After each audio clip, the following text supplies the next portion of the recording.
Imana ibaho umugisha. Reka tubumbure Bibiliya zacu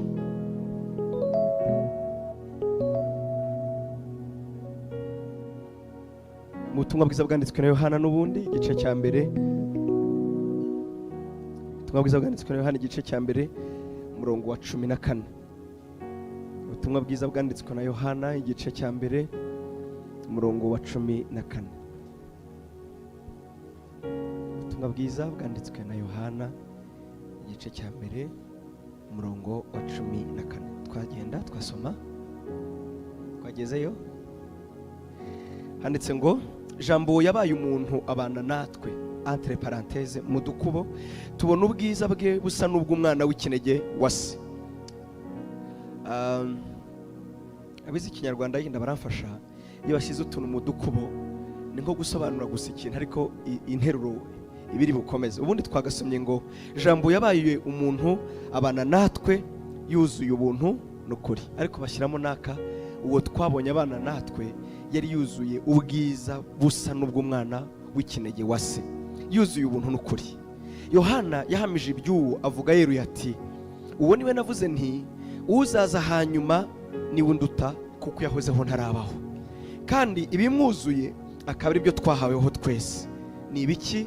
Ni ubuntu busa n'ubukurikira ubundi buntu, ni ubuntu bukurikira ubundi buntu. Amen. Kuko amategeko yatanzwe na Mose, ariko ubuntu n'ukuri byo byazanywe na Yesu Kristo. Amen. Dusubiremo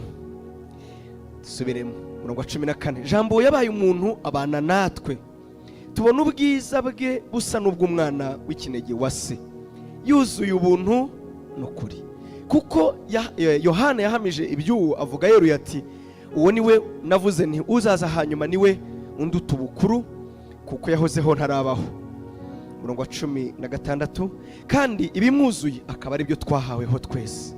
Ni ibiki? Ni ubuntu bukurikira ubundi. Kuko amategeko yazanywe yatanzwe na Mose, ariko ubuntu n'ukuri byo byazanywe na Yesu. Amen. Amen. Ndebe rero turebane. Ndagira ngo ndebe bashyitsi dufite. Nimvuga bashyitsi si kuvuga bashyitsi nkanjye basanzwe basengera enda na hano ariko tutari kumwe ejo. Turambura ibiganza kugira ngo menye aho mpera, sibyo? Tuyarenza amatwi, amaboko tuyarenza amatwi. Mwari muri hehejo? Imana ibababarire. Mwakoze kuza ariko rata. Yesu abaho umugisha. Ndagira ngo mbabwire ko twishimiye kubana namwe. Imana ibaho umugisha kandi yakoze kubabonera umwanya mukabana natwe. Imana ibaho umugisha. Amen. Abo tutari kumwe ejo rero tumo turaganira ku ijambo ryitwa ukuri. Twasomye mu rwandiko nanone mu butumwa bwiza bwanditswe na Yohana ibice 8 umurongo wa 31, aho Yesu yabwiye abayuda bamwemeye, arababwira ati, namwe nimuguma mu ijambo ryanjye muzaba bigishwa banjye nyakuri, namwe muzamenya ukuri, ukuri niko kuzababatura. Ngo baramubaza bati, uvugiye uti ko tuzabaturwa ko tutigeze tubimbata y'umuntu ari we wese? Arababwira ati, nukuri nukuri, verite verite, truly truly, ndababwiza ukuri yuko umuntu wese buryo ukora icyaha aba ari imbata y'icyaha. Niyo mpamvu mbabwiye ko mutazaba imbata iteka. Aravuga ati, ariko ikinejeje muri ibyo nuko imbata ntigiba mu rugo iteka, kereka nyirarwo wenyine. Niyo mpamvu mbabwiye ko muzabaturwa. Aravuga ati, rero umwana nababatura muzaba mubatuwe by'ukuri. Amen. Abize synonyme, icyitiranwa, ibintu byitiranwa, ni ukuvuga ngo Yesu yitiranwa n'ukuri. Iyo uvuze ukuri ushatse washyiramo bihwanye uba uvuze Yesu. Kubera iki? Yaravuze ngo namwe muzamenya ukuri, ukuri kuzaba batura. Umurongo wa 36 aravuga ngo umwana nababatura muzaba mubatuwe by'ukuri. Reka nongere mbibabwire ko Yesu ari we kuri. Yaravuze mu butumwa bwiza bwa Yohana 14 umurongo wa 6 aravuga ngo ninjye nzira, ninjye kuri, ninjye bugingo. Ubwe yiyita iki? Ukuri. Imana ishimwe cyane. Yesu mu mazina amugize yitwa ukuri. Mu byahishuwe Yohana ibice 3 umurongo wa 14 yaravuze ngo wandikire marayika w'itorero ryo mu Laodikiya uti, uwiyita Amen, umugabo wo guhamya inkomoko y'Imana yaremye, umugabo w'ukuri, nawe ubwe yiyita iki? Ukuri. Yesu ni ukuri. Iyo tuvuze ngo azatubatura we, burya tuba tuvuze we gusa uyu munsi mwinyemere tumuvuge mu izina rye rindi, yitwa ukuri. Uyu munsi turamuvuga nk'ukuri, kandi turakomeza tuvuga ukuri. Niwe kuri, niwe bugingo. Biratangaje kubona ubwe avuga, yabwiye Pilato ngo iki nicyo navukiye. Wavukiye iki? Navukiye guhamya ukuri. Ati nacyo navukiye. Pilato yareba inkoni umugabo yakubiswe, yareba uburyo atababariwe, yaboreba uburyo agiye gupfa, akavuga ati uyu mugabo ni nyabaki. Ninde washyira ubuzima bwe mu kaga kubera teori, kubera imyumvire, sinzi niba mbivuze neza, kubera ibintu abantu bemeranywaho byitwa ukuri? Ninde washyira ubuzima bwe mu kaga akanatinyuka akavuga ngo ngenda bizi iki nicyo navukiye? Wavukiye gupfa nabi, wavukiye ku isi yose kubamba, iki nicyo wavukiye kwera? Oya, worareba umusaraba, worareba imibabaro, ariko ngewe ndareba ikirenze icyo. Navukiye ukuri, ndacyo nababarijwe, nicyo gituma. Mbega ubu ndiho ndasohoza impamvu yo kubaho kwanjye. Impamvu yo kubaho kwawe ni iyihe? Si iyi mibabaro, oya, navukiye guhamya ukuri. Imana ishimwe cyane, Imana ishimwe cyane, Imana ishimwe cyane. Ukuri turaje tukuganire, kandi ejo nabasezeranye ngo turaganira uko abiseri bakumenye. Ninahagera ntacyo ugira se n'ubwa nyuma nzongera ngaruki. Urumva nditumiye, murabyumva? Nditumiye ngewe. Abakristo beza babaho, nditumiye nzongera ngaruki. Urumva pastor ntako afite uko abigenza. Natongera kumira azavuga ati kandi narabivugiye imbere y'abantu. Imana ishimwe cyane. Aha, Yesu ubwe yigeze kubwira abigishwa be, ababwira amagambo ababera amahamba. Ndagira ngo umenyeshe ko nge nawe yo tuza kubamo natwe byari kuducanga. Ngo rimwe yagaburiye abantu bari bashonje, yiporta volontaire, abikorana umutima ubishatse. Muri Matayo baravuga ngo yarabonye abigishwa abiseri ngo bameze nk'impehe, nk'intama zitagira umwungeri, muri Matayo. Ariko mu butumwa bwa Yohana si uko bavuga. Ngo yarimo yigisha abantu, munyemerero nkuru nyivuge neza, ngo yari mu minsi mikuru ya Pasika. Mu minsi mikuru rero ya Pasika cyangwa y'ingando, abantu bavaga hirya no hino mu gihugu cyose bagakoranira i Yerusalemu, bagakoranira mu murwa. Icyo gihe resitora zarakiraga ku buryo n'ibiryo bibura. D'ailleurs abantu bazaga mu minsi mikuru bizaniye impamba, kubera ko nta resitora yari guhaza abantu batuye igihugu cyose. Ngo Yesu rero bamenya ko arimo arigisha, baramukurikira, baza ari ibihumbi. Ngo bigeze mu masaa 9 Petero aramwegera, kandi sinari mpari ariko niko nibaza, ntabwo nari mpari ariko ndabyibaza. Babanje kuvugana ariko tipe ararangiza amateraniro ryari kwera. Uzi ko saa 7 zigeze, bakomeza bizengurutsa, sinari mpari ariko ndagira ngo tujyane muri iyo nkuru kameme. Ko ndeba saa 8 zigeze, ariko bagiye bareka bakamenya ibihe kwera. Si uko muhora mutuvuga se? Ntabeshya. Ngo buriya ngo rero ngo turi mu mwuka, abana bashonje. Petero utararipfanaga, ngo bigeze saa 9 aramwegera tumwigisha. Vraiment yushyira mu gaciro. Dore bari ababyeyi barimo barosa, dore bari abaratwite, dore bari abagabo barimo barayura, rangiza amateraniro nta ukibyitayeho. Nejo bazagaruka bakire. Ureba ko dushonje vraiment. Ngo Yesu arabareba ati harya amasaha yageze, ati noneho bari mwebwe mu bagaburira.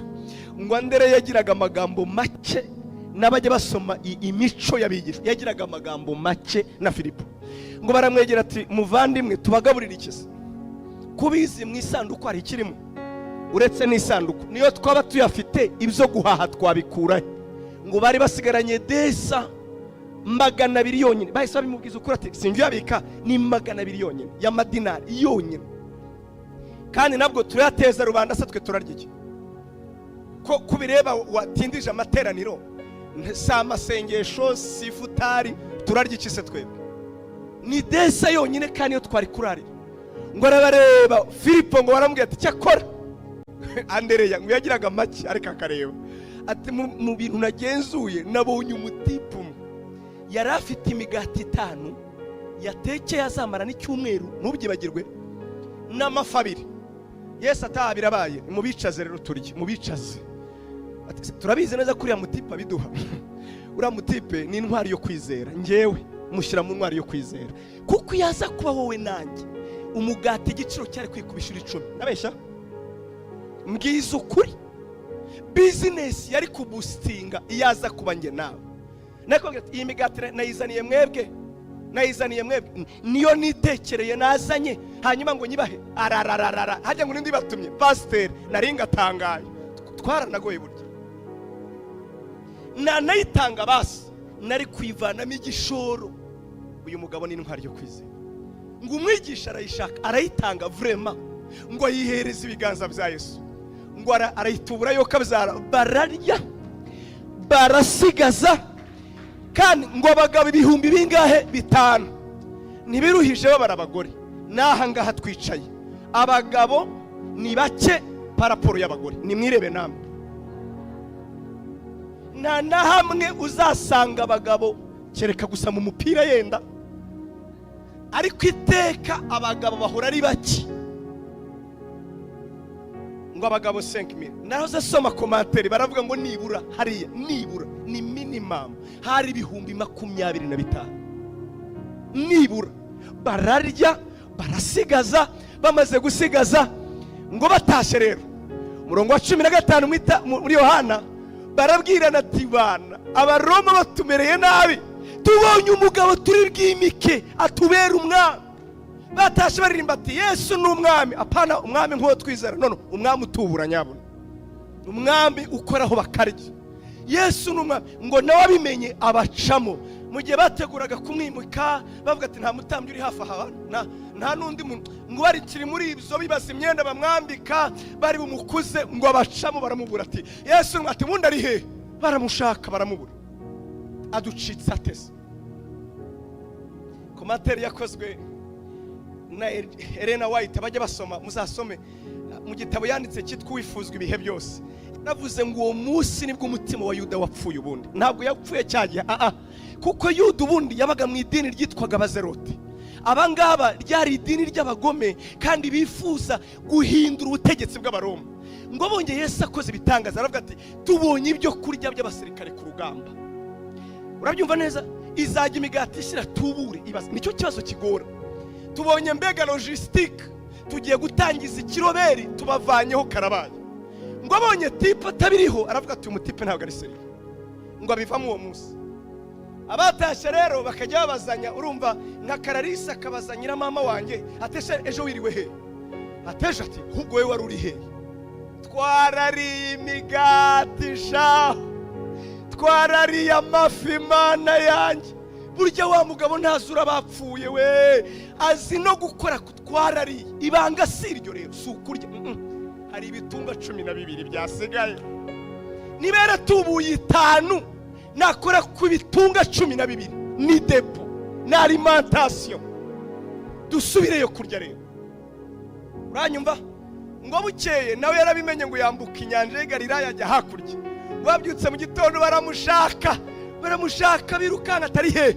Ngo bamwe banyura uzi kuzenguruka inyanja, bazenguruka inyanja, abandi ngo bashaka amato. Ngo bamubonye ati mwigisha kwere waruriye ko twagushatse tukakubura, agatwengura akabona nta kibiryo kabisa. Ngo babonye nawe ntiyaryaga umunwa.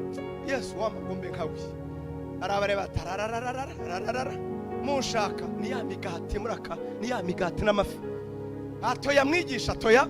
Cyakora arangira ati ntimugakorera ibyo kurya abantu barya bagahaga bigasigara mu isi, atahubwo mukorera ibiryo bihaza kandi mumenye ko ari byo bizabagira umumaro. Mubarangije kubera ukuntu bari barapfuye mu mutwe, ngo bumva yuko yabibahaye kuko ntacyo bakoze. Baramubwira ati mwigisha mwiza, dukora iki? Twakora iki ngo dukore imirimo y'Imana? Aha mugeze aho nashakaga. Dore umurimo w'Imana nguyu, aho ni 29 tugeze mu Yohana 6 ati dore umurimo w'Imana nguyu, nuko mwizera uwo yagize gute yatumye. Nk'ababwiriza bose batangiye gutwarwa, ntimunde base ko nanjye natwawe, twavuye mu kuri. Abatangiye gutwarwa, avuye gutwarwa, twaye gutwarwa. Abandi baravuga ati turagaruka gute kubiryora. Bibaza ukuntu bagaruka ku mugati. Urumva urabyumva neza? Solange yabazaga Kararisa ati ibi niyo migati wambwiraga, iyi niyo ya migati mwari ejo? Ndati buretse nuko ateye, buretse. Barangije barareba ati sinzi wabavanye mu isoni abagarura mu mugati. Atariko uzi ko sogokuruza wacu Mose yagaburiye abiseri manu mu butayu, ntibigarutse ku biryo se? Ati ha tugarutse muri sije. Ati nibyo koko niwe yagaburiye abasokuruza manu mu butayu, ariko burya ntabwo ari Mose wabibahaye, ahubwo ni Data wo mu ijuru. Kandi nagira mbabwire yuko Data umutsima atanga uva mu ijuru uha bari mu isi ubugingo bakabaho.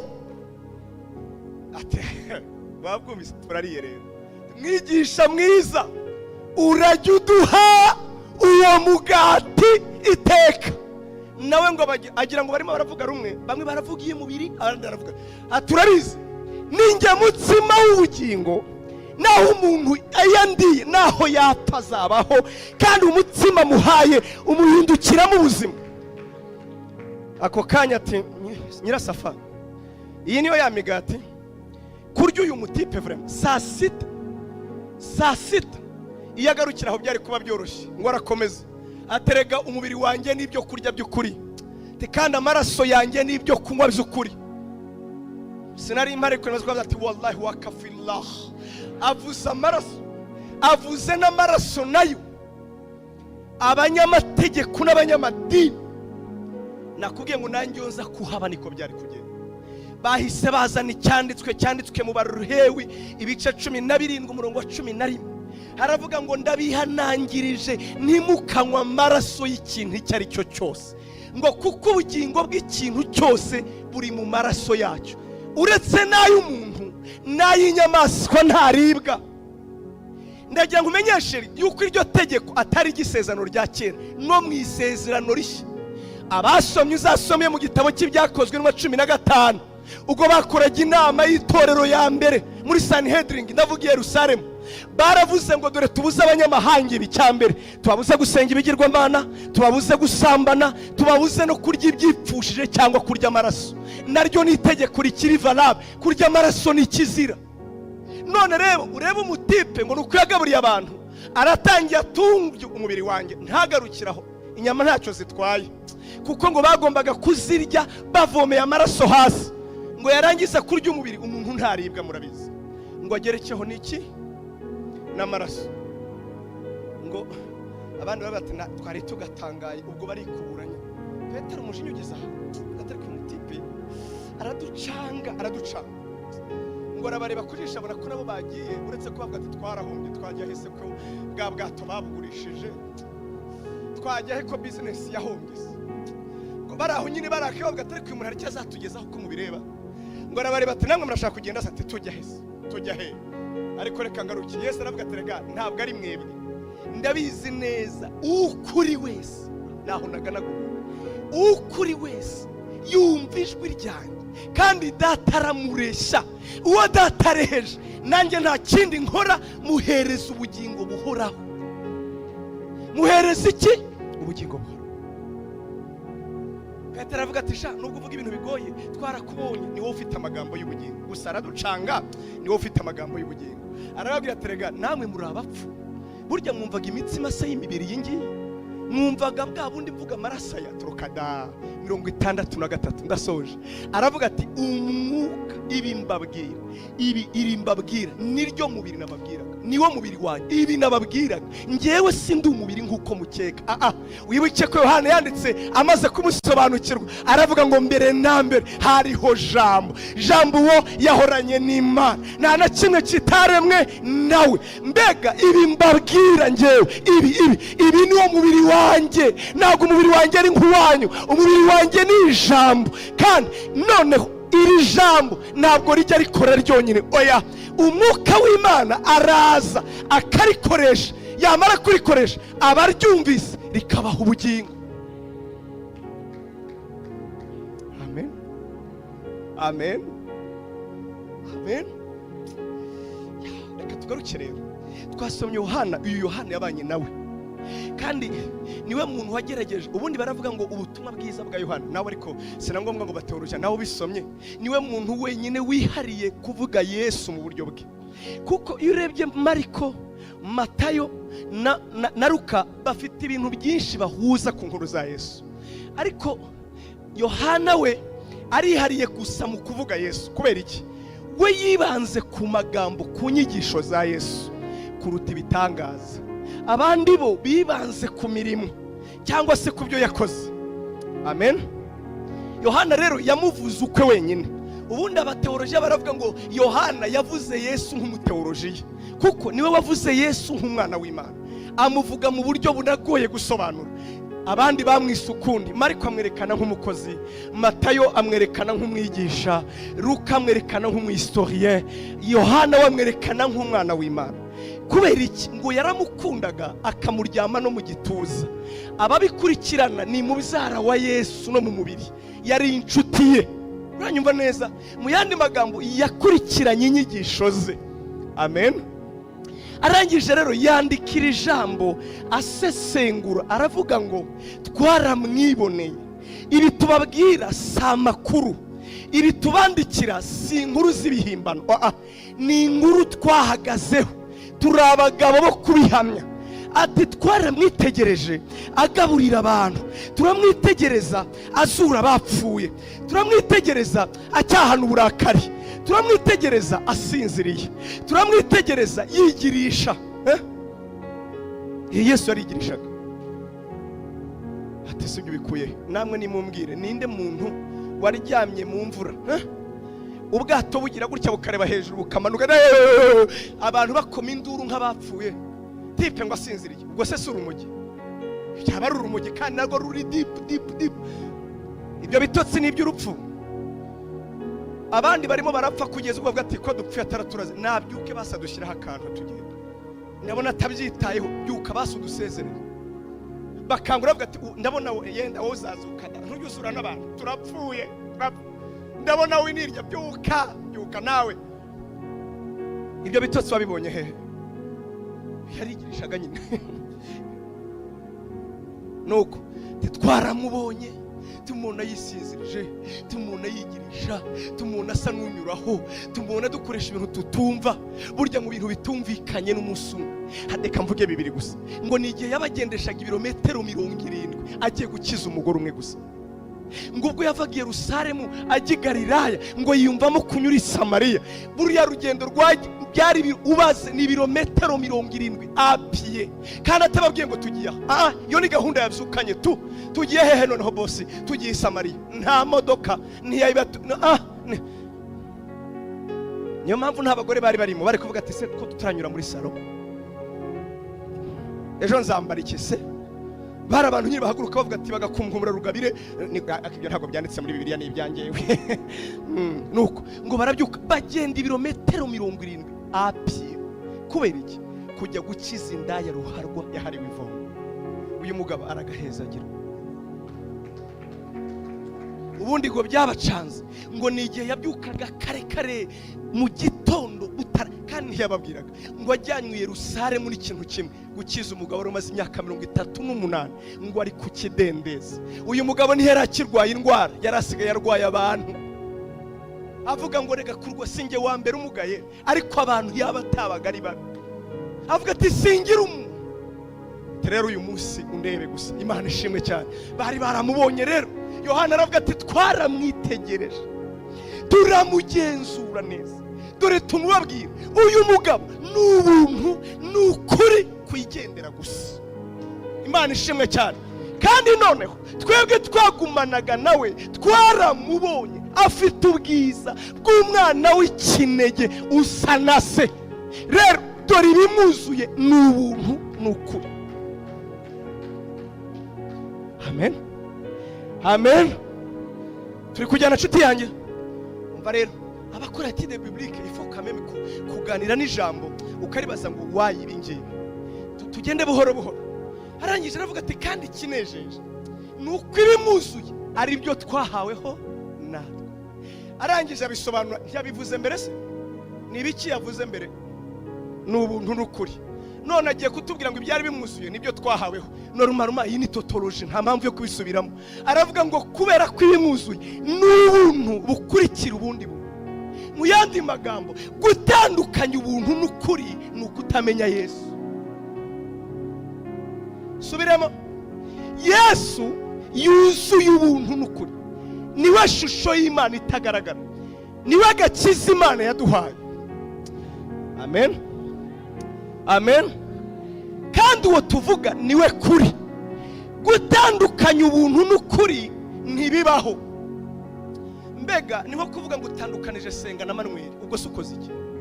Ni njyewe nyine, njyewe nitwa Senga, nitwa na Manuel, babwiye izina ryanjye rishaje, ubwo ntimwari munabizi.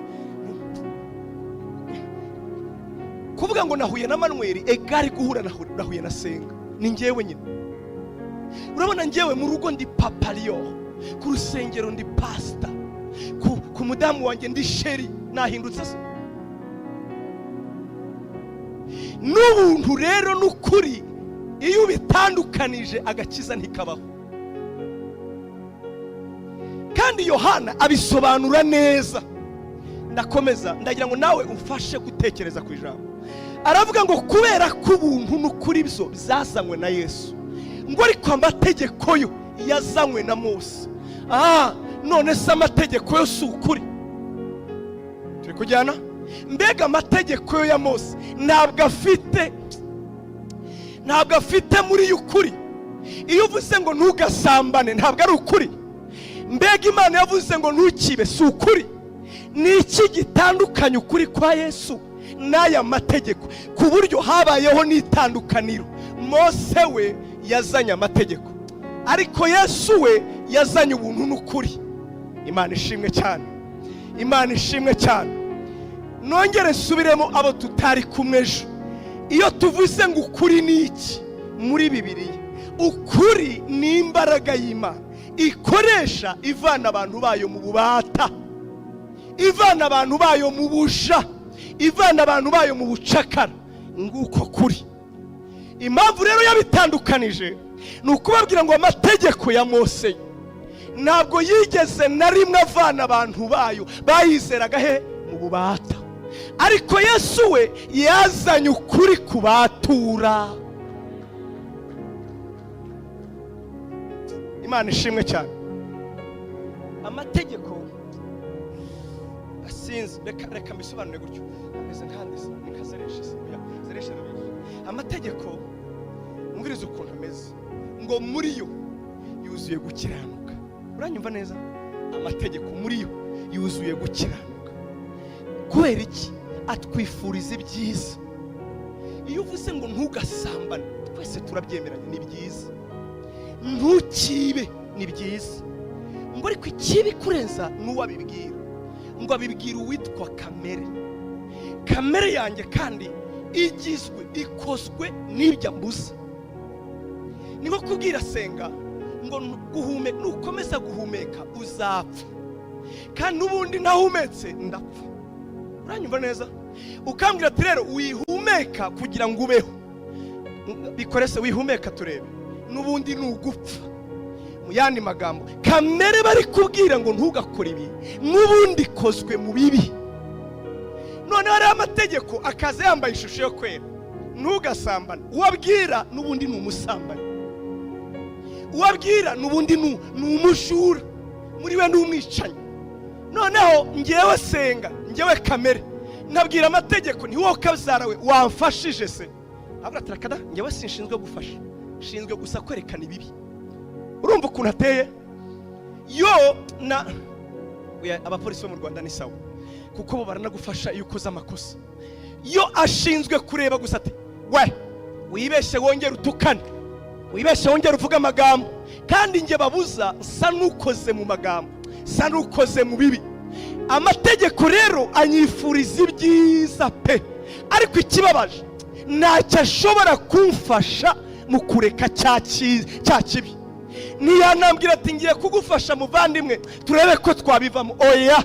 Yo icyo ashinzwe ni ukukubwira ngo reka ibibi. Icya kabiri ni ukukubera umucamanza no kugucunga ko wabikoze. Uranyumva neza? Wamara gukora icyaha, wamara kwiba, akakubwira ati impembo y'ibyaha ni urupfu. Uranyumva neza? Ni icyo ashinzwe, kandi ni umupimyi wa nyawe. Reka nkoreshe Bibiliya birumvikana. Paulo yaravuze mu bice 7 yandikira Abaroma, yari maganya avuga ati mbonye ishyano ninde wankiza umubiri ukora ibyaha. Iyo nshatse gukora icyiza kibi kinyitanga imbere, ni ukuri icyo nshaka si cyo nkora, ahubwo icyo nashaka akaba ari cyo nkora. Ibirambabaza. Arangije wabigereranya mu buryo bubiri, ati muri ngewe mbona harimo itegeko. Iryo tegeko ndavuga muri kamere yanjye, uwo ni Pawulo, ati harimo itegeko ry'icyaha rinkoresha icyo ntashaka.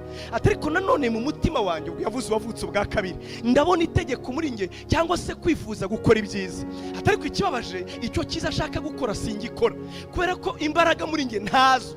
None rero mbonye ishyano, ninde wankiza umubiri mubi, ninde wankiza iki kibi ntashaka kimpata gukora. Urabyibuka ko Yesu yavuze ngo muri imbata, nimuramuka mubatuwe muzaba mubatuwe by'ukuri. Na Pawulo niko yivugaga. Arangije rero asoza avuga ngo cyakora Imana ishimwe ku bwa Yesu Kristo, kuko Imana izajya inkiza ku bwa Yesu. Ibice 8 rero umurongo wa mbere aravuga ngo kuko haleluya abari muri Kristo Yesu, haleluya, ntateka bazacirwaho. Impamvu ni kubera ko itegeko ry'umwuka w'ubugingo bwo muri Kristo Yesu bwatubatuye ku itegeko ry'ibyaha n'urupfu. Amen.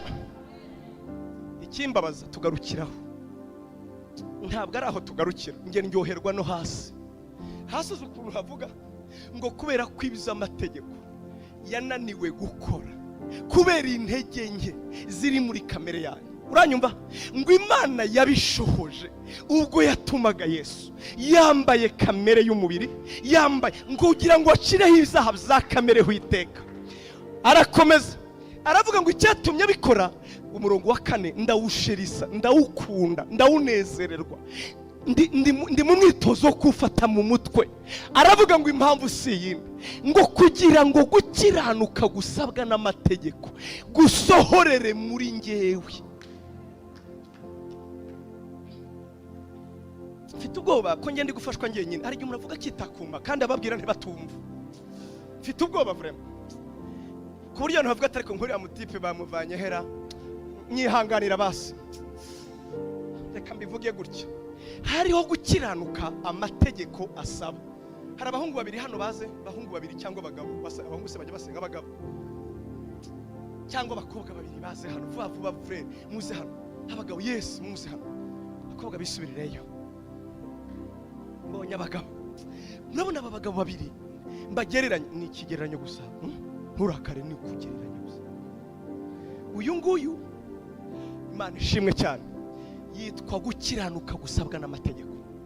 Uyu nawe yitwa gukiranuka gusabwa na Yesu, cyangwa se gukiranuka kw'Imana. Niko Bibiliya itubwira ngo ari gukiranuka kw'Imana kwahishuwe. Abaroma 3:21, gukiranuka kw'Imana. Nturakare ni urugero gusa. Ngo gukiranuka kw'iki? Kw'amategeko. Uyu yitwa gukiranuka kw'iki? Kw'Imana. Umva rero, gukiranuka kw'Imana mbere Yesu ataraza kwitwaga amategeko: ntugasambane, ntukibe, ntukice. Urumva? Bya bindi byose tuzi, ntukifuze iby'abandi, kandi uwo bibigirira niko akoze. Ni nko kuvuga ngo nyica n'ubundi hakiri kare n'ubundi uzanyica kuko nkozwe muri icyo nyine. Uranyumva neza? Gukiranuka kw'amategeko. Kandi uyu aya mategeko nayo araha nk'umucamanza areba gusa. We Paulo Dawidi yaravuze ngo babyukaga mu gitondo, ngo intego yabo ngo ari ukugira ngo bayakiranukire. Ndavuga Abisiraheli, ngo bakabyuka bakwepana nayo, ngo bagera nimugoroba ngo ibiziringiro byabo bikaba gukorwa n'isoni. Ntibyashobokaga muri kamere. Uranyumva neza? Hanyuma rero Yesu we aje aduha gukiranuka kubiri. Ukwa mbere n'ukuhi kuravuga ngo numureba ukamwizera, icyakora gusa ni wizera umwana w'Imana, kuko abari muri Kristo Yesu ntateka bazacirwaho. Ni rya jambo yavuze ngo kuko Imana yakunze abari mu isi cyane byatumye itanga umwana wayo w'ikinege kugira ngo umwizera wese agire gute? Atarimbuka. Uku ni ugukiranuka bita gukiranuka kw'Imana. Cyangwa se reka tuguhindure, ni ugukiranuka, ni ukwezwa duhazwa no kwizera amaraso ya Yesu. Yego, kwizera gusa, kwizera ni ukwemera. Bibiliya tubwira ngo rega uwizera wese akwiye kwizera ko Imana iriho, kwemera gusa ko Yesu yapfuye. Paulo yarabyoroheje ngo ni watuza akanwa kawukizera mu mutima ko yamuzuye mu bapfuye uzakizwa. Ngaka gakiza kambere afite gukiranuka kw'Imana. Amen. ntabwo birangirira aho rero. Araza akanavuga ati no n'amategeko nayo azakomeza kurege. Akubwira ati ariko nubwo uvuga ko ufite gucyanuka kw'Imana, dore uracyasambana, dore uracyaroga, uranyumva neza? Aravuga ati ntabwo nzarikiraho, nzaza nice. Ni nayo mpamvu tuvuka. Ntabwo twavuka abo turi bose bagiye, bagomba gupfa.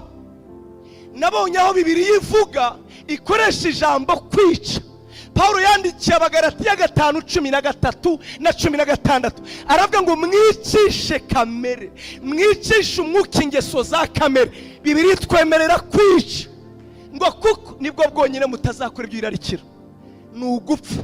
Arangira aravuga ati ngiyewe rero ngiye kubambwa, ndapfana na kamere ya yindi babwira ngo ntugasambane, uranyumva, ntukibe, kandi kavuga ati ko ari byo nkoze muse, ndapfana nayo. Hanyuma nimara gupfana nayo kugira ngo nkubyare ubwa kabiri. Yego, uwo mzaye rero asohoze gukiranuka gusabwa n'amategeko. Gukiranuka gusabwa amategeko murakwibuka nukuhe? Ntukifuze, ntugasambane, ntukibe, ntugatukane, bya bindi byose. Biratangaje rero yuko wowe wavuga ngo ubuntu bw'Imana narabafite ubugingo buhora ukigumira. Ubundi kwezwa kuri mu buryo bubiri. Bibiri tweza mu buryo bubiri. Ubwa mbere twezwa n'amaraso kubwo kwizera. Yego, dukurwaho urubanza kubwo kwizera. Ubwa kabiri nubwo Yesu yivugiye mu bice 17 muri Yohana 17, aravuga ngo data wo mwijuru, aba bantu uberesha ukuri, ijambo ryawe niryo kuri. Bavandimwe, dufite abakristo, ikizatera ubukristo bwacu gukorwa n'isoni no kumwara no kugawa n'igihe gusa tuzavuga ko twejejwe n'amaraso tukagarukira, ari byo tuvuga ngo twahawe agakiza ku buntu. Niyo mpamvu navuze ngo ubuntu n'ukuri ntibitandukana. Ubuntu banza kukweza ntacyo wakoze kuri iyi ntambwe, hanyuma ukinjira mu kuri, ugakurira mu kuri, kugira ngo ugere ku kundi gukiranuka kwa kundi amategeko yasabaga. Yego, ayo masha mpaye icyizere we, ntabwo noneho ndi kwibwira kabisa. Imana ihimbazwe vraiment. Mwabyumvise buriya kera tukira ahantu ntavuze, bajyaga bavuga ibintu tutumva, ukabona ni wenyine usigaye, ugahitamo nawe gukoma amashyi. Wagira utese? Cyangwa se twari dufite ahantu duhungira ngo abanyamwuka twagiye, ubwo twavuze ibintu tutashoboye gusobanura, ngo abanyamwuka babyumvise, nyine ukaburiramaho.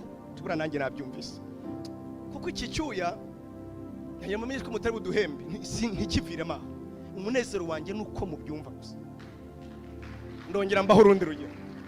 Paulo yaravuze, yandikira Abagalatiya, iri jambo nagira ngo namwe muritekereze. Bibiliya igira ubwenge bwinshi, Imana irakoze kugiduhishurira. Yaravuze ngo dore mwe impamvu mugomba kwicisha umwuka ingeso za kamere niyi, ngo nuko kamere ibyo yifuza, ibyo irarikira, ntigi nifuza, irararikira, ngo nibyo umwuka yanga, ngo umwuka nawe ibyo yanga, ngo kamere nibyo igira gute? Akoresha ijambo ngo ubwo byombi rero bihabanye. Urumva ukuntu bimeze? Bigira gute? Bihabanye. Opposite tuzi icyo ari cyo, contraire. Urize kumva rero ukuntu bibiri icanganya ikaducanga, byombi bigize gute? Ati n'ikimenyimenye reka mbere kingeso za kamere, n'ugusambana, n'ukuroga, n'igombwa, n'ubwibone, aravuga ati yo sinshobora kurangiza yo katsi ngo ahora develop. N'ubu ngubu ya develop yo Paulo se yasize serifi mwisi inumira, ahora develop kamere, ahora develop. Karonoze nganira na madamu ndamubwira ntariko Paulo verima kuki yapfuye vuba. Hari ibyaha twebwe abashumba mujye mudusengera Imana. Umuntu akazavuga ati pastor ngaho noneho ngira inama, ibi urabivuga hiki? Nareba mu mategeko ngasanga Paulo ntiyabyanditseho. Kavuga noneho inama ndayimugiranye kuri hamwe akazaramwe. Yaba Yesu ntiyabivuzeho, yaba Paulo ntiyabivuzeho. Uzima batabivuzeho se ntibyari biriho. Twararemye. Umwuka bari nukwiye kutuyobora gusa. Aravuga arakomeza ati yewe we, ati nibindi bisabira icyo kuko ni byinshi uburyo ashobora kumera. Ati rero ibyo ababikora ntibazaragwa ubwami bw'Imana. Agaruka hano rero, atari ko imbuto z'umwuka niki? Kwihangana, kwizera, ingeso nziza, arakomeza. Umva rero ikibazo cyanjye, nahise mbwira ngo ibi bintu ntabwo bihabanye, ntabwo turabyemeranya neza. None se kontrere yo gusambana ni iki? Ni urukundo. Mwidefanda Bibiliya. Oya dore ahubwo yakavuze ngo dore imbuto z'umwuka ziragaragara: ni ukudasambana, ni ukutiba, ni ukudatukana. Sibyo bibusanye se? Turabyemeranya, twidefanda Bibiliya.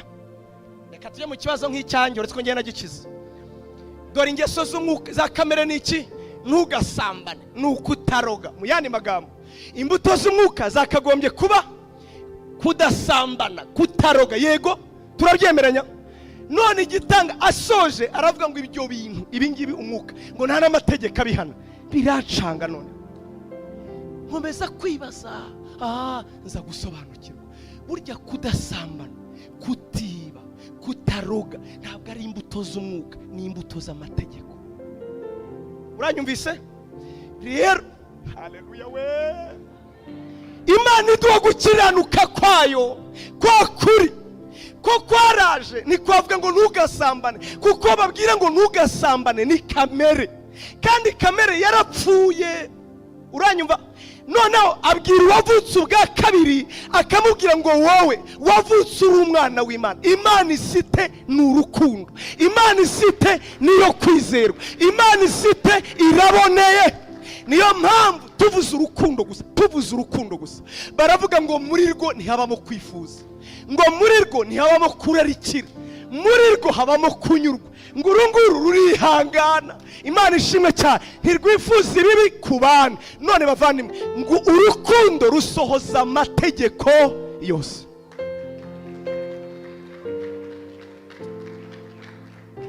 Nababwiye ngo ayo mashyi si uko nyakunda, mpicyizere ko mwabyumvise. Amen. Niyo mpamvu iyo tuvuga ubutumwa bwiza ntitubwire umuntu ngo ntugasambane, turamwikoreza imitwaro asanganye. Uranyumva? Ahubwo tumubwira urukundo kukumva ubutumwa nuhaza ibyaha, nuremerewe n'amategeko ya Mose, nufite ubwoba ko kazapfa. Tumubwira ubutumwa bwiza bubanza kumubwira ngo ufite ubugingo buhoraho. Hanyuma tukamubwira ngo ubwo wejejwe n'amaraso, izina ryawe ryanditswe mu gitabo cy'ubugingo. Atari ko ntibigarukiye aho, ubukristo buzakubihira.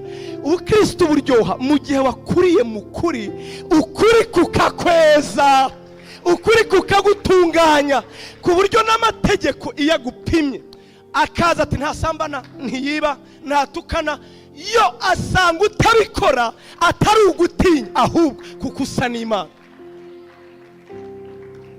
Oh, haleluya, haleluya.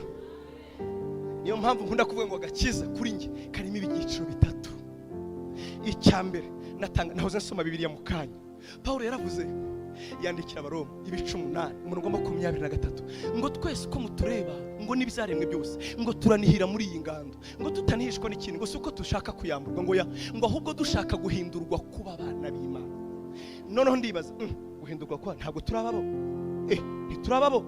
Kandi Yesu yaravuze ngo umwizera wese ahindutse umwana w'Imana. Ntisindaba wese. Arakomeza hasi atukumvuga ko ku mwana w'Imana niko kwamburwa, niko gucungurwa kw'iyi mibiri yacu. Bavandimwe, kuba umwana w'Imana birimo ibyiciro bitatu. Agakiza karimo ibyiciro bitatu. Iyo tuvuze ubuntu burimo ibyiciro bitatu. Hari agakiza kaduhaye ubugingo buhoraho kubwo kwizera gusa. Yego? Hanyuma ko gakiza gakoresha umusaraba n'ukuri, duhinduka gusa na Yesu, ku buryo dupimiye mu mategeko, n'amategeko avuga ati kabisa ibimeze bitya nanjye sinshobora kubihana. Ibisa bitese urukundo, ibisa bitese kwizera, ibisa bitese kamere y'Imana muri njye. Yego? Ibi n'amategeko aravuga ati salute uruwera vraiment. Amen. Ntabwo ari ukuvuga ngo nduwera gusa muri Kristo Yesu, ngo bigarukiraho. Nduwera muri Kristo Yesu, ariko nduwera no mu ngeso. Nduwera no mu ngeso. Kubera iki? Muri kamere yanjye ntibirimo. Kubera kukuri ari imbaraga ibatura. Kubera kukuri ari imbaraga izana umudendezo. Kubera kukuri ari imbaraga iduha gusa na Yesu. Ugira ngo yavugaga ubusa, datuberesha ukuri. ndabizi baranyizeye ariko ntibigarukira wowe kazarawe bageze no mu kuri kubatunganye.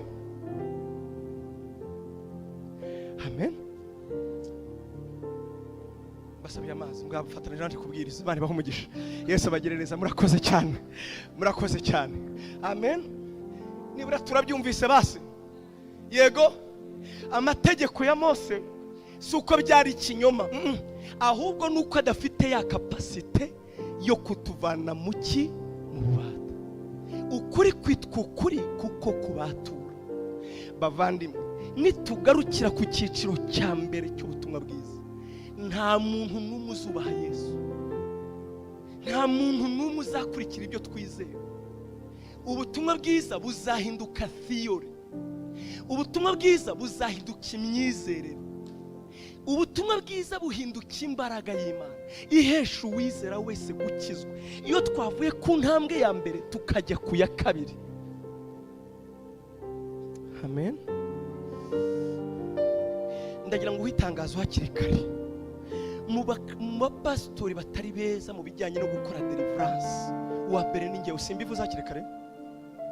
Ntuzanshake mon frère, ma sœur, wikwiri gushaka. Harabajya bazati bose narinje ngo nkore deliverance, akaje yitwaje n'amazi rega azi nuko babigenza. Araje yizaniye amazi mu kanwa ati narinje ngo nkore deliverance, hanyuma y'amazi yasengere nyanywe. Wigeze umbona ngiye mvuga ibyo bintu vura aba yasengera wabashatse se? Niba ari ngewe rero reka mbikore mu buryo bwanjye. Nubuhe ngurabona ngo ndashaka ngo nkureho ngo imyuka mibi, ngo nyamuna ngo abademoni bankurikirana ngo ubusambanyi, ngo rero ngo ndagira ngo nukuri ngo nyamuna ari imyuka iva ku basogokuruza ngo nakwa gakonjo. Urumva, nagira mbamenyeshe ko twese nta numwe udakoze muri kamere y'ibyaha, nta numwe, ahubwo zihangamiye ahatandukanye.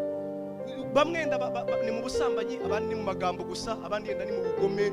Kamere twese gusa zatungukiye ahatandukanye.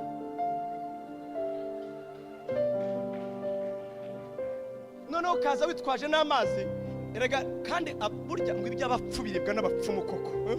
Nakureba nti twahimbye ubutumwa butabaho, ati banza utange igitambo cyo kubahoka. Nanjye kandi bavandimwe nta psychologue baho nk'abari abantu. Ubugira ngo kwitegereza mama ukamureba ku jisho gusa nariya marinette no niriya saha uhita umukubita igiciro ukabura ati nkurikije uko yambaye igitambo ni 1 million. Na bisaba ubwenge se. Abadamu muri aba specialist mwebwe mureba na chabarara mukamenya kwigura 5000 cyangwa 20000. Ndababeshera se. Murareba nagusa ati uriya aramba iriya kanzu kwa Julia iriya mwebwe ntabwo ukoraho, urareba gusa. None se uragira ngo murabaswa, nawe arakureba akagukubita kareba ararukweta akakureba ati igitambo Imana mwe guzana igitambo cya miliyoni ukira ubusambanyi. Iyo baba we bitwaye ikiza ko n'ubundi yafite ugakubita igitambo kagukaba mu kanya ati yego bonye ibintu kubaza bakuruza abanyu ntiwari uhari. Turabonye papa wazamuka ku musozi araraguza, wari uhari se? Ati icyo gihe imyuka yiwanyu yaraje yinjirira ahantu nawe ati yo, ubwo nyine umwuka yagufasha urimo uratungurwa. Ariko ntabwo iwanyu mwigeze gupfusha umuntu. Ni uwuhe muryango utarapfusha se? Ati iyo baba wete hateje undi deruka kumushingura, ubwo abagore batwabazamura amaboko, umuhanuzi w'Imana ukanarira rega, bakakunywesha amazi wiguriye ugasiga miliyoni ngo urabohotse. Ibyo abapfu biri. Yesu yaravuze ngo nimumenye ukuri kuzababatura, ukuri kuzababatura, ukuri kuzababatura.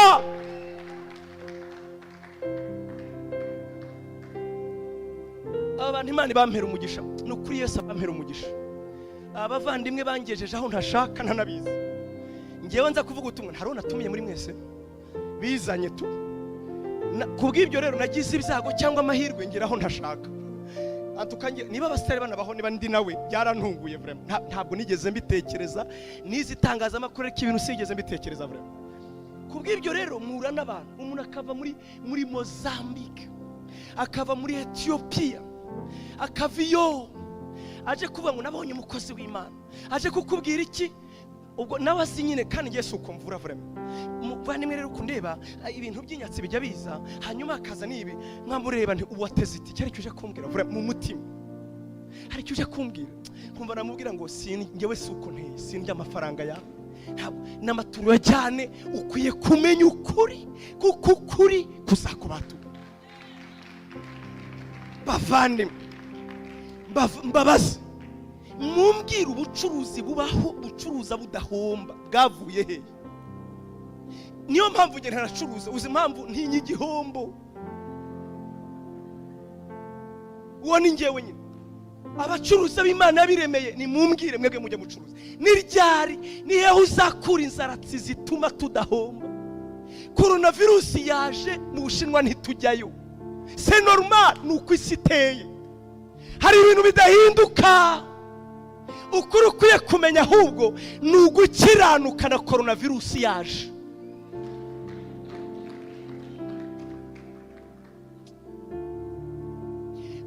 Rega muzadona amafaranga mudasaza nicyo kibazo ngo sengera ntasaza uzapfa ni hahandi ahubwo hapfa bapfa bapfiriye mu mwami imirimo yabo ikajyana nabakurikiye. Nicyo kibabaje muze tubasengera bwo mudasaza muzagenda se ko bazabarahira ahubwo muzagenda bizagenda. Ibyo nitibabwira ngo ntago ari umunyamwuka ntacyo yaravuze ngo muzamenye ukuri kuzaba batu. Hari ibisaha by'urubyiruko nibisanzwe niba urubyiruko dore ibisaha bikwizingira. Icyambere ni ubusambanyi, icya kabiri ni ubuhehesi. Ibyo daboro ubwo mpereye ejo bundi ubwo abaye urubyiruko rwatangiye gukura. Niba uri umwadoresa bizahera mu matsiko, ariko buri umukobwa meza ate utangire kwifuza uko amera, wifuze kumusoma, wifuze kumukoraho n'ibindi nibisanzwe. Abakobwa namwe nuko numara gukura ibisaha by'urubyiruko ni irari ry'ubusambanyi, ni irari ry'ubuhehesi, n'ukwikinisha, c'est normal. Uranyumva neza? Simvuze ngo biratagatifuje, ariko ibyo nibyo byaha by'urubyiruko. Uzi impamvu se? Abagabo nyine Imana ari bakijije. Kereka kamere yo ni ibindi.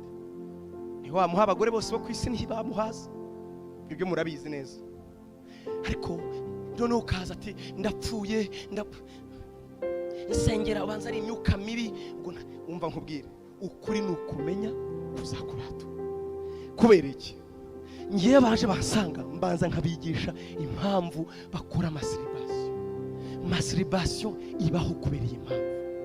Icya kabiri ikomoka mu bwoba, ikomoka ubundi baravuga ngo kirazira umusore ntakabata agira icyo akora.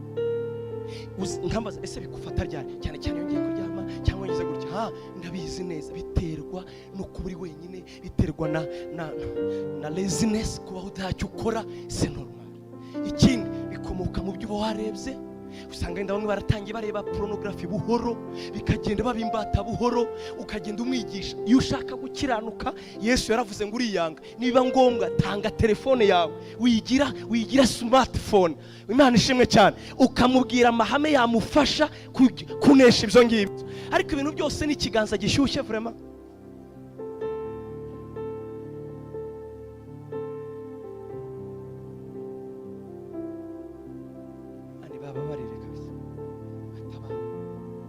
Reka mbabwire Yesu yavuze ikintu ya minota unirangiye. Iracyasigaye we. Yesu yavuze ikintu, yaravuze ni mu muto ijambo narisobanukiwe vubaha irantangaza. Urabona Yesu yaravuze ngo ni Paulo wavuze ngo abo bigisha nabigisha b'ibinyoma, agenda bavuga ariko ngo kandi nta gitangaza ngo kuko na Satani ubwe ngo yabasha kwigira nka marayika mu mucyo. Rero naribajije burya Satani waje ari Satani nta wamusenga n'umubaho ndabihamya neza, ahubwo yigira marayika w'umucyo. Kuvuga ngo yigira marayika w'umucyo ntugire ngo azaza areka kuvuga Yesu, azaza amuvuga kuruta n'abandi. Nibiba ngombwa ibitangaza bikurikire, uranyumva neza, ariko ukuri ko ibyo avuga byo bimuhakana. naho marayika Satani yigira marayika w'umucyo biri. Ndabahurugira Mose, Imana yabwiye Mose mu Gutegeka kwa 2:13 iramubwira tugende umbwirira Abisiraheli ngo yuko ngiye Uwiteka umunsi umwe umuhanuzi azahaguruka azi, unyumve neza nkurikiranira aka gakuru, ngo umunsi umwe umuhanuzi azaza ngo akubwire ijambo, narangiza kugubwira ijambo ngo nibimenyetso nibitangaza birikurikira aguha ibihamya ngo bisohore, ngo nibimara gusohora ngo azakubwira ngo reka tugende tujye kuramya ibigirwamana. Imana ubwayo iravuga ngo ndakubujije ntuzabyemere, ngo kuko uwo muhanuzi azaba akubeshya, ngo naho njyewe Uwiteka Imana yawe nzaba nkugerageza. Subiremo, reka ntwayikize iminota nayibonye. Hazaza umuhanuzi akubwira ijambo aguhe n'ibimenyetso uvuge ngo iyi ni Imana ivuze. Uranyumva neza? Risohore, ngo ariko nyuma akubwire ngo tujye kuramya ibigirwamana, ndakubujije njye Uwiteka ntuzabikore, impamvu si yindi, nzaba njyewe nkugerageza. Abatesalonike ba 2 ibice 2 uhereye ku murongo wa 7 yaravuze, Paulo aravuga ngo kuko abantu banze kwizera ukuri, ngo nicyo gituma Imana izabarekera ubushukanyi bukomeye kugira ngo bizere ibinyoma. Ntabwo ari njye ni Bibiliya, kuko abantu banze kwizera ukuri nicyo gituma nayo izaboherereza ubushukanyi bukomeye kugira ngo bizere iki? Ibinyoma.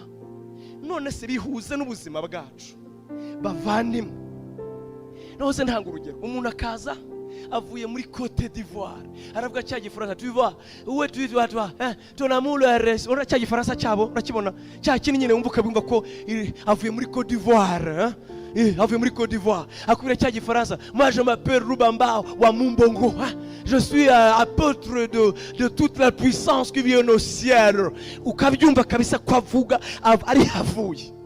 Yaza akakureba ati toi tu t'appelles Onela, ton père mort, n'est-ce pas? Tu as 2 fils. Abakobwa rero bohagurutse cyangwa bapfukamye. Umuhanuzi w'Imana ndababeshyira sasuka mu umuhanuzi w'Imana akakubwira ibintu ukumva nibyo. Hari igihe umuntu akubwira ubuzima ukagira ngo mwarakuranye cyangwa yabusomye, ariko yajya gusoza akakubwira ngo ugomba gutamba igitambo, agurishije ubutumwa bwiza. Nubwo ibyo yabavuze ari ukuri, Yesu yaravuze ngo nicyo kizabababwira, kuko yaravuze ngo mutangire ubuntu mwaherewe ubuntu. Amaturo twayise izina, zana igitambo ku gicaniro, zakugira ku musozi. Pastor se navuga ngo ni muture twishyura aha ngaha, muhora umubwira turana bahora avuga uriya nawe ariko igihe twaturiye ntaruzura se, ntaruzura. Kandi uvuga atyo ntugire ngo yaratuye, oya ahora aturoye abandi ahubwo. Buriya hari abakristo batura yabo, ahora areba akavuga ati Solange ntagiye, buriya atanze gusa ntarangiye se. Ubwo ari Solange na Clarisse, umwe nakora mu mujyi undi nakora muri Rwandeya, akajya babarira ati ayo batanze biruzuye.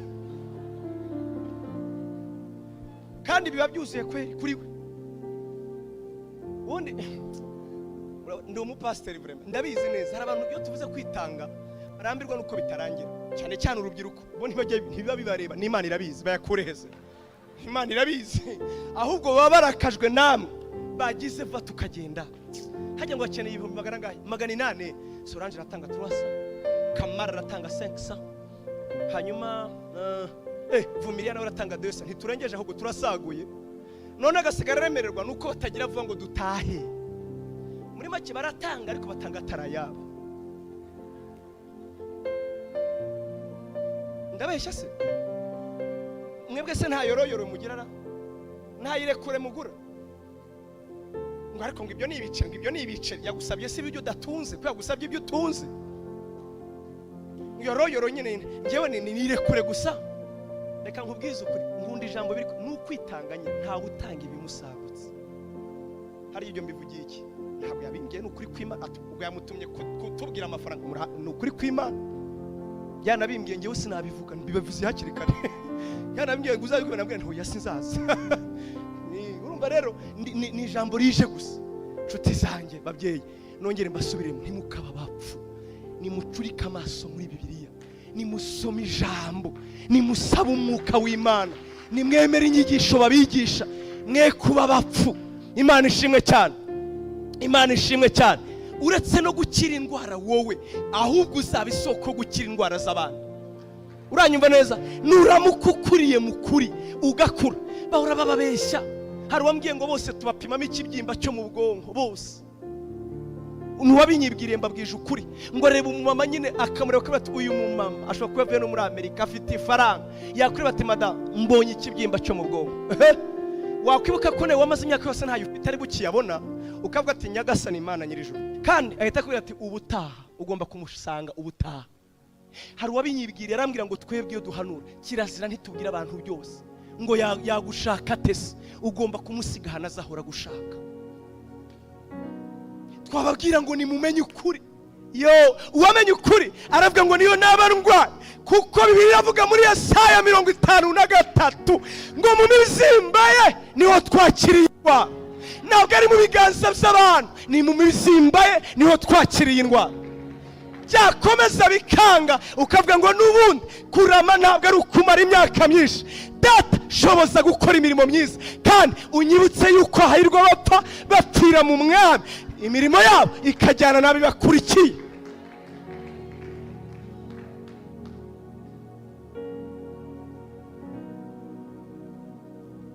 Icyama tukamenya ukuri kuzatubatu. Uretse no kwifuza ibyo twifuza, tuzaba isoko, niko Imana idushaka. Yesu yaravuze ngo yishimira mu mwuka ati data ndagushimiye kubera umwuka, ngo kuko abanyizera isoko y'amazi y'ubugingo izatemba iva mu nda yabo, bazahinduka amazi amara inyota. Amen, amen, amen. Yesu abampera umugisha, Yesu abampera umugisha. Amen. Ndabakunda kandi impamvu senere kubira iki cyuya cyose ntifuza ko mumenya ukuri nuko mbakunda n'ukuri. Imana ibampera umugisha. Sha mwaretse kuba abana koko. Paulo yaravuze ngo twebwe ngo duhora dushyiraho urufata. Aravuga ngo rega ngo icyari gikomeye nicyo cyabaye. Icyari gikomeye yari genda mbwiriza nkumva nyine umutima nabareba nkavuga nibura baravuga ngo yatinze. Nkavuga ariko iyo bicaye kuri maricuyi bajya bavuga ngo yatinze. Shirama ka kabiri, shirama ka kabiri. Na Zaire Diablo kuri Terra Novera, ni Terra Novera. Uzo twicayeho abajeni bashiramo za GOT. Ngeze kuri funu yakanga, ngeze ku ya 8. Ubwo yica amasari nga 36. Ngewe rero kuko muramada base. Uso ubu ngubu niba hasohotse umuntu umwe mureta muvuga ati yatinze, umuntu umwe ndagiye kwitaba telefone. Kandi iminota ntirarangira muri ndere nongere hakangaka. Rero urarandika aravuga ati bavandimwe, yandikira Befeso ibice 4 ati igikoye nicyo cyakozwe. Atuzi ikigoye cyari cyo, ati ninde wari kujya mu ijuru, bivuze ngo kutumanurira ye Kristo. Ngo ariko se uretse n'ibyo, ninde wari kugikuzimu, bivuze ngo kuzura Kristo. Amen. Ngo ahubwo ijambo rirakwegereye, ngo ndetse riri ku munwa wawe. Amen. Aravuga ngo Imana niyo mpamvu twebwe yaduhaye impano, nuko bamwe abaha kuba baki ababwiriza butumwa, abandi kuba abahanuza, abandi kuba oya harabajya bandakareka mpera aho byahereye, kuko nabyo ngo byateye amatiku mu mbabarire. Reka mpera aho byahereye. Bamwe ngo ubwa mbere yabahaye kuba intumwa mutandakarira, bwa kabiri kuba abahanuzi, bwa gatatu kuba abavuga butumwa, bwa kane kuba abigisha ndetse nabungere. Erega ntabwo abiduhe ngo tumenyekane, oya ngo kugira ngo itorero rya Kristo ngo ribe rishyikiwemo na byose, ngo ridateraganwa n'imiraba n'imiyaga y'imyigishirize y'uburyo butari bumwe. Haleluya. Ngo ahubwo umuntu w'Imana abashyitse ashikiwemo na byose, ageze ku gihagararo cya Kristo. Murongo wa 20 ndawukunda. Ufite biri asomere, pastor somera niba ufite biri. Murongo wa 20, 21 na 2 na 3 ndawukunda. Akomeza kuvuga ariko hageze ngo bavane mwebwe ntabwo mwize Kristo Yesu mutyo. nsomera umurongo soze kabisa n'ukuri ndasoje pe. Nari muza Abefeso ibice 4:20. Ubwo ntabwo mwabyumvise murambabarire kabisa. Abefeso ibice 4:20 twe twahereye 8. Yes pastor, yes aguha umugisha. Abefeso igice cya 4:20. Ariko mwebweho nimwize Kristo mutyo. Mwebweho nimwize Kristo mutyo. Niba mukigishirizwa muri we ibihura n'ukuri ko muri Yesu. Yo, uretse pastor we. Yo, mwabyumvise? Mwebweho nimwize Yesu mutyo. Uzi uko ariko uhere ku 17 yahoze avuga ngo bamumenye bakagendera mu ngeso zidakwiye bakakomeza gukora ibizira n'ibindi. Atari ko mwebwe nimwize Yesu mutyo. Kubera iki? Mwize ibihura n'ukuri ko muri we. Umva uko ariko rero komeza hasi. Umva ukuri twize muri uko ariko bibabwiriza iby'ingeso zanyu za kera. Bitubwiriza kureka ingeso zacu za kera. Ko mukwiriye kwiyambura umuntu wa kera. Ko dukwiriye kwiyambura umuntu wa kera. Uheneberezwa no kwifuza gushukana. Imana ishimwe cyane. Komeza pastor. Mukahinduka bari. Umwuka w'ubwenge bwanyu. Umwuka w'ubwenge bwanyu. Mukambara umuntu mushya. Mukambara umuntu mushya. Waremewe ibyo gukiranuka. Waremewe ibyo gukiranuka. No kwera. No kwera. Bizanywe n'ukuri. Bizanywa n'ukuri. Imana ibahumugisha. Uko Imana yabishatse. Imana ibahumugisha. Wabyumvise? Ntabwo twize Yesu y'ukuri muri we abahindutse cyaremwe gica gusa bikarangira ahubwo ukuri twigiye muri we kuratuvana aha ku ntambwe ya mbere kukatugeza ku ntambwe yindi yitwa gukiranuka, kwambara umuntu mushya uhindurirwa mushya kugira ngo agire ishusho y'iyamuremye. Umuntu yarambajije naribajije ubwanjye ngo sumbajije inzandiko za Paulo zari zifite iyihe ntego imwe. Inzandiko za Paulo zose umutima iyo ngurebye ni iki cyanditswe dusomye. Abefeso yarakibandikiye ibice 4:20 uhereye aho. Yabyandikiye Abaroma 8:29. Aravuga ngo rega byose bifatanyiriza hamwe kutuzanira ibyiza kubakunda Imana. Yego abari muri Kristo Yesu. Ngo kuko yaduhamagariye kugira ngo dushushanywe n'ishusho y'umwana wayo. Kuko nicyo Imana yateguye kera isi itararema. Yadutoranirije kugira tugire ishusho y'umwana wayo.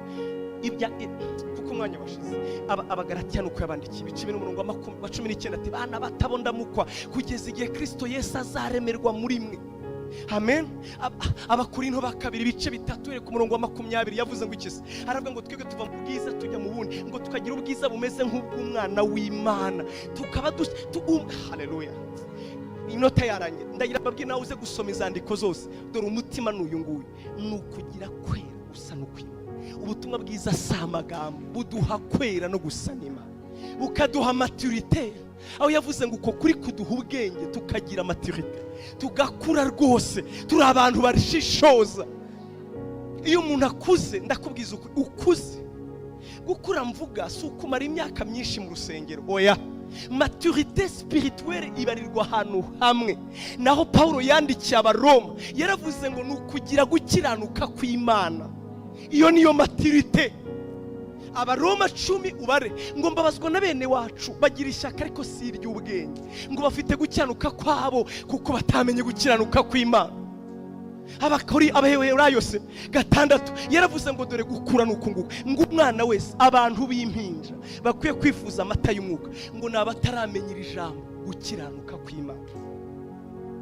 Ntabwo ari imyaka rero. Iyo umuntu yagize maturité hari uvuze ijambo nakunze iyi ni saying yaravuze ngo growth is natural but maturity is your choice. Gukura kuzamuka mu myaka biri naturel ariko gukura mu buryo bw'ibitekerezo maturity yo ni choice yawe. Wahisemo wakura mu mezi 3 tukuzwa n'ikise n'ibyo turya ubundi gukura nabyo bavuga ngo binaco kubera ikise ni ijambo ry'umwuka no kunywa amata y'umwuka no gusenga wakura wabihisemo. Amen. Iyo wakuze rero umuntu ashobora kuza hano yatambuka gusa ukavuga ati nta kirimo. Si ukwishyira hejuru wabireba ukavuga ngo nta kirimo. Akaza n'amakoti kwese ari amakoti nayo muri Turikiya. Hari abantu bazi kwambara udakina. Yakwambara ikoti ukajya umureba kumva wakoraho gusa. Nurumva yakwambara inkweto igakoti ukavuga ati ngewe undi hari ukwambara hano guhisha isoni z'ubwambure. Hari abantu babahisha isoni z'ubwambure gusa n'abandi bambara. Ndabeshya se nuko hari abantu barya ngo inzara itabica n'abandi barya nyabo. Banza habira ngo ubundi ya makarori 25 ngo iyi nayo ngo reka nicecekere ngo aha naho ngo harimo poroteyine. Hari abandi barya nyabuna ibyo abonye akarya, hari n'abandi rero bambara wamureba ukavuga ati ngewe mpishije isoni z'ubwambure uri arambaye, akaza wamureba uko avuga, wamureba uko yigira, ukavuga ati sha nta wanyumva ariko nta kirimo. N'undi yavuga ngo Yesu ashimwe, ukumva mu mutima yuzuye. Iyo niyo matirite, tari kujyana n'ibijyanye gusa. Wamubonye profete, Yesu abatabara, Imana ibaha umugisha. Ndasoje. Yesu abampera umugisha mwinshi cyane. Ukuri ni mukumenya kuzaba batura. Amen, amen.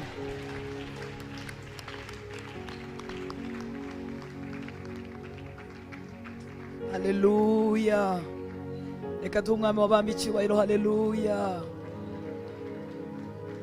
Reka duhaguruke dusenge dusoze. Pastor Imana imuhe umugisha, na madamu we yarakoze kumuherekeza. Imana ibahe umugisha. Ese urumva hari ukuri wungutse? Ukuri sometimes kurakomeretsa, ariko nta kibazo, kurakomeretsa kukanavura. Niba wumvise yavuze ibintu bitavugwa, kuko aratinyuka cyane akatuvugira n'ibyo tutavuga, ariko Imana imuhe umugisha. Ukuri kurakiza, ukuri kurabatura. Haleluya. Munda kubabwira ngo ntabwo ubutabazi bw'umuntu Imana yabuhishe mu wundi muntu, nibishoboka Imana ntiyabikora. Ntabwo yafata ibigutabara ngo ibihishe mu wundi muntu. Oya, ukuri kuzakubatura no kumenya. Reka umwami Imana dufashe, umuriro watse mu mutima wawe gushaka Imana kurutaho, gushaka guhishurirwa ukuri, uwugumane. Ndakwinginze tugira ibihe byiza, ariko kuwa mbere bikaba byagushizemo. Mwuka w'Imana akugumeho, ubinyoterwe, ubigumane. Nibwo buzima, nibwo butsinzi bwa gikristo, no kubigumana. Ntabwo ari byo gushyuha mu giterane nk'uko. Ntabwo nsenga muzahorana, ashwe ntabwo azazi wawe, ntabwo yadukwira. Mwuka ukura ariko warawuhawe, ububyutse wabuhorana. Imana ibahe umugisha. Data, tuguhaye icyubahiro, turagushimye, tugushyize hejuru. Uri mwiza, ugira neza. Turagushimira ukuri kwawe wongeye kutumenyesha. Hari ugukira kwinshi twakiriye mu mitima yacu, hari ukubohoka gutangaje twakiriye. Urakoze kubwo murimo wongeye gukora hagati muri twebwe uyu mugoroba. Kuri we komeza wimenyeshe abahungu bawe n'abakobwa bawe. Mwami, twifuza ko bigarukira aha ngaha, ahubwo reka bikomeze, barushaho kukugirira inyota, barushaho kugushaka, turushaho kugushaka birenzeho, turushaho kwifuza kumenya ukundi kuri tutari twamenya. Utuzamure muri izo nzego, twe kuguma ku rwego rumwe, twe kugarukira hamwe ngo tugire ubuntu busa butavanze n'ukuri. Tugarukeho mwami w'abami. Mwuka wera, umukozi wawe yabibye, ni wowe uzakuza. Reka Uwiteka Mana Nyiringabo, mu bantu twese twumvise iri jambo, ntihabemo umuntu uzagwingira, ntihabemo umuntu uzakomeza gusakira ubutabazi bwe ku bandi bantu, ahubwo uvomerere, ukuze iri jambo nyaguhora ku ngoma, kandi ugwize inyota umuntu wese iri jambo ryageze mu matwi. Reka Mwuka wera urikurikiza inyota, inyota y'igitangaza, inyota itazatuma tuza, inyota itazatuma agarukira hagati, inyota itazatuma agwingira, agenda atera intambwe ava mu bwiza agana mu bundi, kuzagera ku iherezo ry'urugendo adacogoye, atazimye, atagarukiye bugufi. Urakoze kubw'urukundo rwawe rwinshi n'imbabazi zawe zitagira akagero. Ngaho mugisha umuntu wese wakugiriye inzara n'inyota, yaragerageje mu mbaraga ze. Ngaho suka Mwuka wera w'Imana, suka ibimubashisha kubigumamo, suka ibimubashisha kuguma gutyo, kugumana iyo nyota kuzageza ku iherezo adacogoye, atazimijwe n'imiyaga yo muri iyi Kigali, atazimijwe n'ibibazo n'ibigeragezo bitambuka, ahubwo abikomereremo mwami w'abami, arushaho kugwiza imbaraga, arushaho gusa nawe igitondo n'umugoroba. Tugane mu kigero cy'igihagararo cyawe Kristo, umwaka nyuma y'uwundi nugaruka kutureba uzasanga tugwisha imbaraga kurutaho. Urakoze mwami w'abami. Ndasabira umugisha abakozi bawe bagize neza bagatinda mu ijambo ryawe, ukabashoboza bagasenga, ukabashoboza mwami bakakumvira bakagukorera. Ubaha umugisha umuryango wa Nsenga, uha umugisha urubyaro rwe ruhabwa umugisha, imirimo mu gukorera n'itorero akoreramo umuha umugisha mwami w'abami mu buryo bwose. Natwe ubwoko bwawe utugirire neza. Urakoze kuba dushoboje kuba hano hantu mwami, ni nabyo byari bikwiriye kugira ngo wongere utugaburire rwose. Bana natwe iminsi yose mwami, ukomezanye natwe n'iminsi tuzagaruka hano kuri iki gicaniro kuwa gatatu. Uzongere utuganirize, uzongere utwiyereke.